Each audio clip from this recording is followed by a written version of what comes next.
Welcome back to Hear Me Out. I'm Dee. I'm E.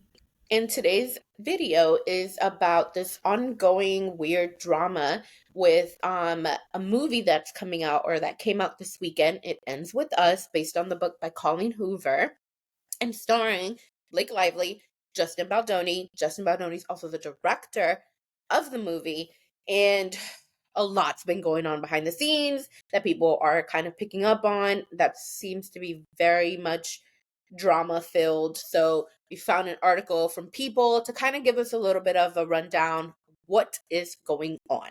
So, what happened? Uh, well, the title of this article is It Ends With Us Cast Drama Explained. What is going on with Blake Lively and Justin Baldoni? This article is by Kelsey Gibson. So, It Ends With Us is already creating buzz at the box office, but lately fans have been curious to know what's going on with the cast. Amid the film's promotional tour, there have been rumors of a rift between major stars Blake Lively and Justin Baldoni, who play Lily Bloom and Ryle, respectively. Baldoni also served as director for the project, like Dee said, while Lively was the producer. Baldoni and his production company, Wayfarer Studios, secured the rights to the book in 2019, and Lively's casting in the film was announced in January 2023. I'm guessing that's important because I've seen it all over social media. Notably, Baldoni has been largely absent from the group promotional appearances, including at the New York premiere, where he didn't pose with his co stars and didn't introduce the film ahead of the screening. Additionally, Lively, Brandon's, how do you say his last name? Scalar, I think. Ese mismo. And the author, Colleen Hoover, don't appear to follow Baldoni on social media. The times, guys, if we don't follow each other, that's a problem. There Right. has also been reports of creative clashes behind the scenes, which allegedly led to the two different cuts of the movie emerging, according to the Hollywood Reporter. Here's everything that we need to know about the reported cast drama and what everyone has been said about working together. So, what are the rumors of the rift between Blake and Justin? Rumors of a rift between Lively and Baldoni first sparked as the cast embarked on the official press tour of the movie. Notably, throughout the film's promotion, Baldoni has been largely absent from the group's appearances, including Book Bonanza and a surprise screening in June with Lively, Brandon Guy, Hoover, and Isabella Ferrer, the latter of whom plays young Lily. Around the same time, Baldoni revealed that he was recovering after being hospitalized with an infection for a week. Is that convenient? Speculation grew as the film held its New York premiere on August 6th, while Lively appeared to post alongside of her main co-stars, including, what's his name again? Brendan Scalar. Scalar. I remember this. And Jenny Slate, Baldoni walked the red carpet with his wife Emily and his family. He also didn't introduce the film ahead of the screening with Lively and Hoover, despite being the director of the project. Additionally, fans have noticed that none of the main cast members nor the author follow Baldoni on social media, where Lively follows Scalar, Hoover, and Slate. What has the It Ends With Us cast said about working together? Throughout the film's press tour, Baldoni has spoken highly of his co stars. Ahead of the release, he praised Scalar's performance in an Instagram Stories post and during a conversation with People where he said he was mesmerized by Lively during filming. In addition to acting, he noted that Lively was involved in every area of production and was a creative force amid filming. Is that a double entendre? Yeah. She's an executive producer of the film and she's so brilliant, he continued. And I believe that her performance is going to help so many women feel seen and showcase this unique experience in a way that I don't believe I've seen in another film. During an interview for People in 10, Scalar opened up about working with Baldoni, noting that he did a great job balancing his duties as a lead actor in the movie as well as director and producer. The entire crew that he assembled was so incredible, he added. Everybody in this film is just on the top of their game across the board. It was a really pleasant environment to work in. Dun dun dun. That contradicts a lot of the things that we've been seeing on social media. Mm-hmm. So, however, eyebrows were raised when Slate, who played Baldoni's sister, Alyssa, was asked about working with him during the film's premiere and seemingly sidestepped the question. What an intense job uh, to have to do so many things, she told Deadline, adding in her career that she would rather have one job than doing several projects. So, who is this girl again? Alyssa? She plays his sister in the movie. Ah, okay. So what happened behind the scenes of It Ends With Us production? Ahead of the release, there has also been various reports about creative clashes behind the scenes. While Baldoni served as a director and producer for the project, Lively, who was also a producer, praised her husband Ryan Reynolds for his creative contributions at the premiere, saying that he wrote the pivotal rooftop scene between Lily and Ryle. The iconic rooftop scene, my husband actually wrote it. Nobody knows that but you now, Lively told E! News on the red carpet. We help each other, she added. He works on everything I do. I work on everything he does. So his wins, his celebrations are mine, and mine are his. I mean, he's all over this film. Hmm. Speaking with people, the film's screenwriter, Christy Hall, noted that the specific scene was probably the trickiest one to tackle because it is perfect in the novel. She also said that she wasn't aware Reynolds had contributed to the dialogue used in the final version of the sequence, but noted a few new additions. There were a couple of little things that I thought had to be improvised, like when he says pretty pleased with a cherry on top. And she also talks about the maraschino cherries. When I saw the cut, I was like, oh, that's cute. That must have been a cute improvised thing. So if I'm being told that Ryan wrote that, then great. How wonderful, she said. There were a few little flourishes that I did not write, but I assumed that they had been improvised on set, she continued. But again, like I said, the moments that felt like needed to be honored are there. So I recognize the scene and I'm proud of the scene. And if those flourishes came from Ryan, I think that's wonderful. Let's skip around. Actually, let's talk about it a little bit because the article is kind of lengthy. What do we think so far about all the drama? Who's the producer? Who's the director? Why are the cast not following each other? You know best. I think you read the book. Yeah. Did you watch the movie? Yeah. She's the perfect person. That's why I'm friends with her, guys. Let us know what you think.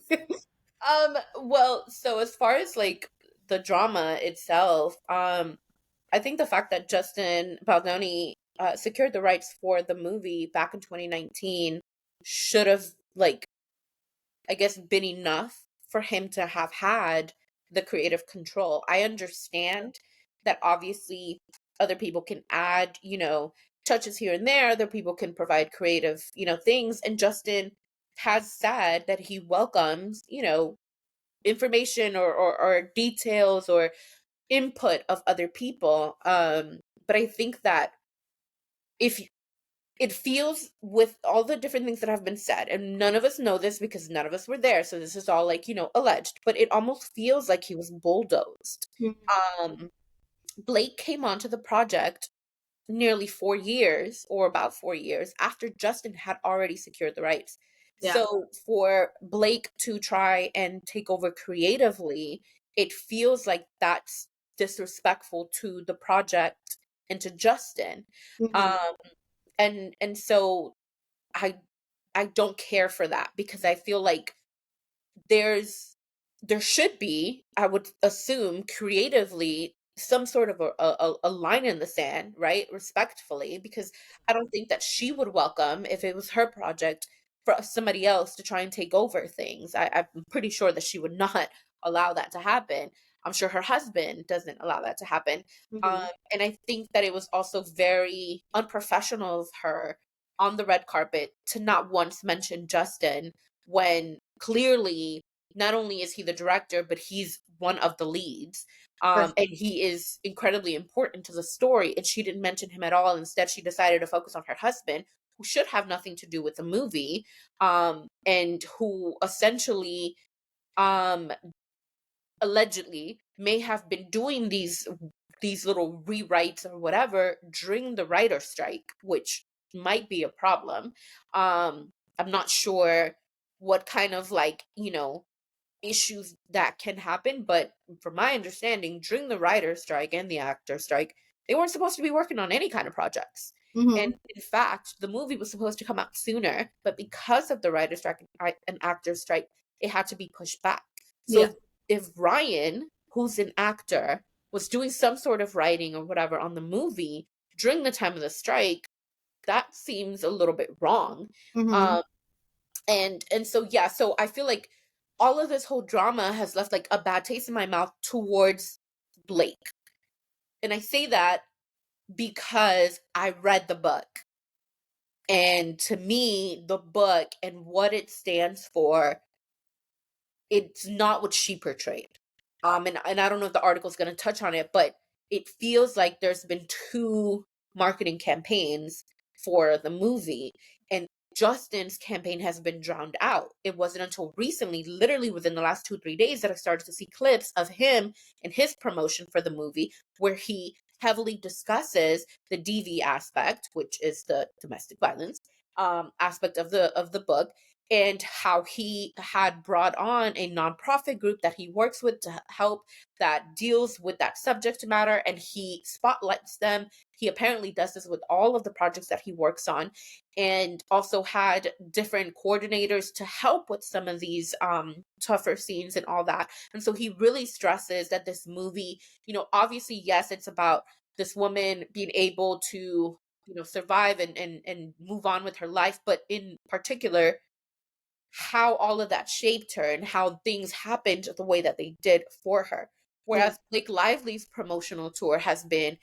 get your florals and get your girls and wear your dresses to You the movies, see, is this and my husband this and my husband that? Yeah, I've and seen that. having a whole flower shop pop up to promote the movie that just felt really off-putting, while Hmm. simultaneously dropping a hair care line, and having the movie social media campaign include influencers who are talking about how, oh yeah, go see the movie, there's a lot of hot guys, a lot of hot girls, and this is fun and it's laughter and this and that, and it's like, whoa, wait a minute, that's not what this is supposed to be about.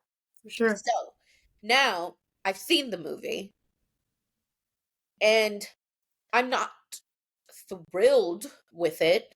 Um, but I think this is something that happens with every book reader, right? Like we always want there to be more. But Hmm. obviously, I know due to time constraints, you can't have everything. The movie itself is about 2.5 hours long. Um, yeah, and even at that, was still missing a lot of things. There were some really important things I think should have been added, should have been included that weren't. But whatever, that's not the point. But the essence of what the book was, I think, wasn't fully portrayed in the movie, not as much. Because again, this is supposed to be about DV, and some of it seemed to kind of be watered down. Some Hmm. things were not shown. Yeah. Uh and and whatever, that may have been like a creative decision or whatnot. I think Justin's directing, Justin's, I guess, view, it comes across like he is trying to care for this whole situation, right? And how it impacts and everything. There's, and I'm not going to give like spoilers, but there is this amazing thing that he did where you see things from one perspective in the beginning, and then you get clarity at the end in a really like jarring kind of way that you don't realize that that's what you're seeing. It was, I think, a really, really smart thing to do. But again, the movie, the subject matter, the book itself was about this thing that happened. Whereas in the interviews that Blake has done, she's like, well, I'm not trying to minimize it, but it's not just about that. It's about the fullness of her life and how this doesn't define her and this, and that. When in fact, this did define her. Yeah. This literally was her life for a very long time. And Justin, meanwhile, is doing interviews where he's talking about how, instead of asking the question of why does a woman stay, we need to ask the question of why does a man do harm? Like, he is heavily Yeah. trying to help shed a light on the subject matter. And so the last thing that I'll say before you continue with the article is Colleen Hoover, the author, is somebody whose books I don't think I'll ever read again after this whole Ooh. situation. Because as the book author, I get that like once you sell the rights to your book and everything, you probably don't have as much say, but it seems to me that she's picked a side, Mm-hmm. and I feel she's doing a disservice to the book that she wrote. And if that's the case, and different things that I've heard about her have come up, that's not somebody who I care to read anymore. So I've read, I want to say about 3 books of hers, and that's it. I don't care to see anything else that comes from her at all. Well, my Yeah. bestie said, I mean, I'm not a book reader. I'll read a good old article, 2 pages. But to continue with this, there is spoilers. So if you don't want to hear it, just pause it for like 3 minutes, okay? Listen to our thoughts. Or better yet, Dee's thoughts, because she's the person. She's the go-to. All right. So what are the other controversies surrounding It Ends With Us adaptation? The cast drama rumors aside, the movie has also faced backlash as some fans criticize the portrayal of an intimate partner violence. In both the book and the film adaptation, warning, spoilers ahead, the story revolves around Lily Bloom as she embarks on a romance with Ryle. However, over time, he becomes emotionally, sexually, and physically abusive towards Lily. Though they ultimately part ways in the end, she allows him to continue to co parent with their daughter. This has been a point of contention for most readers, and some question Lily's choice to keep Ryle around while others praise the realistic nature of the relationship. Hoover has candidly opened up about how watching her own parents' relationship influenced the story. One of my earliest memories was him throwing a TV at her. She told Today in 2023, we grew up in an abusive household up to that point. There was no resources for women to leave situations like that. She continued, adding her mother divorced her father when she was 2. She was able to get out of that relationship. And then from then on, I just remember growing up with a mother who was so strong and so independent. Hoover recalled that she would ask her mother all the time about how she was able to leave her father and ended up writing a book inspired by her mother's courage. What has the It Ends With Us cast said about the story? Both Lively and Baldoni have emphasized the importance of the film's subject material and how they hope it helps people who are victims of DV. I think what's really beautiful about this movie is I think that it is told with empathy, and that speaks to how Colleen wrote this book because she lays out such a clear emotional roadmap for Lily. Lively told people, is that accurate? In essence. Okay. She said it. Uh, Lively told people of the source material, and Lily isn't just multifaceted and dynamic and has highs and lows and lights and darkness, but all the characters surrounding her do as well. They're not just one color. This will hold your empathy, she continued, of the film. Hindsight is 2020, right? So it's very easy to look back and see the red flags, but I think that it's more about giving yourself grace for not seeing things or seeing them and wanting to believe the best in a person, because a beautiful attribute, um, to want to believe the best in a person, in people, but it can also get you into a really painful, traumatic situation. And sometimes you don't realize it. I think that it's about having empathy for yourself and then also knowing your strength and your value. Hopefully, seeing a film like this, and then having a story like this will remind people that there's a way out. There can always be a way out. A source told people that Baldoni has also been passionate about spreading the narrative. In every bit of press that he has done, he has placed an emphasis on the importance of spotlighting this issue and breaking the cycle of violence, the source said. Though this is Justin's biggest directing and acting role to date, this film has never been in the interest of self promotion. It has and will continue to be about the message with the goal of touching real lives and inspiring people to speak out against DV. Ultimately, it's about the survivors and hope. Now, will there be a sequel? Dun dun dun. Seeing that It Ends With Us has a follow up book, It Starts With Us, fans are curious about Fans are curious to know if there will be a movie sequel, and from the original cast, will there be an appearance? Though the books are largely centered around Lily and Atlas, Ryle is still a central character. While Bodoni hasn't confirmed whether he'll return as one of the film stars, he has waited on whether he'll return as a director. You're going to have to ask me in a little while. We're going to have to take a vacation after this, Baldoni quipped at Entertainment Tonight. I think there are better people for that, he added. I think Blake Lively is ready to direct. That's what I think. Yeah. Listen, to me, it does not look like he's going to be a part of the sequel, like in any way, shape, or Yeah. form. And I feel like they might try to do a sequel, and I think that if Blake is given the creative control, she's gonna find a way to remove him, Hmm. despite him still being in It Starts With Us. And I think it's unfortunate because again, this was going to be or it seems like this was going to be a movie that was going to be a little bit different from other ones. It was actually going to really highlight this issue that we don't normally see in a mainstream movie. And it was frustrating at times watching it because it felt like I didn't feel like Blake was Lily Bloom. I felt like Blake was Blake with a Hmm. bad wig on. I Um hate that stuff. yeah. It Hmm. it it literally was just her with a bad wig and bad wardrobe. Like she was like that was atrocious. The wardrobe she had on at nearly 99% horrible.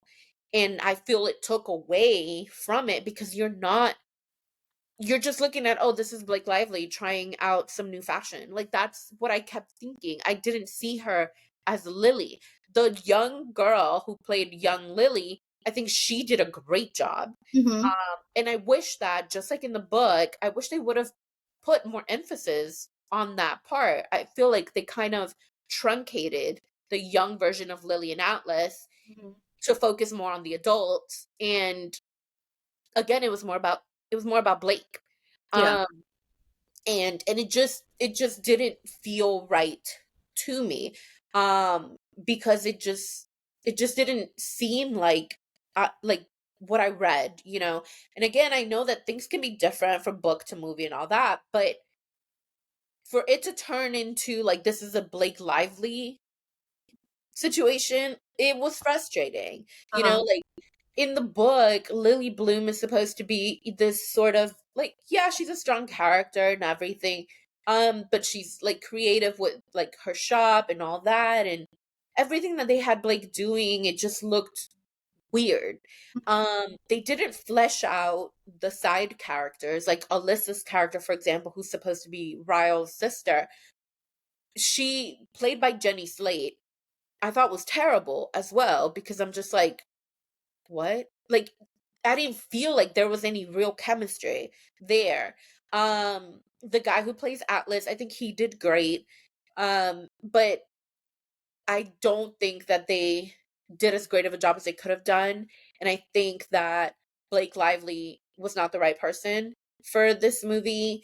And ultimately, if they do a sequel, it's just going to be a Blake Lively sequel. It's not going to be really like what you would want out of it. And I think that it's unfortunate because again, like it could have been something really good. It could have been something really, informative, or at the very least something that people who've been through DV maybe could have related to, and just at least seen themselves, in a certain kind of way that you don't see on a mainstream movie. But that's not what happened. We got, uh Blake Lively by Deadpool kind of vibe. Like it was Yeah. weird.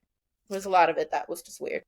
Well, as someone who hasn't seen the movie, hasn't read the books, only seen like the snippets on Instagram, it was already cringy to me.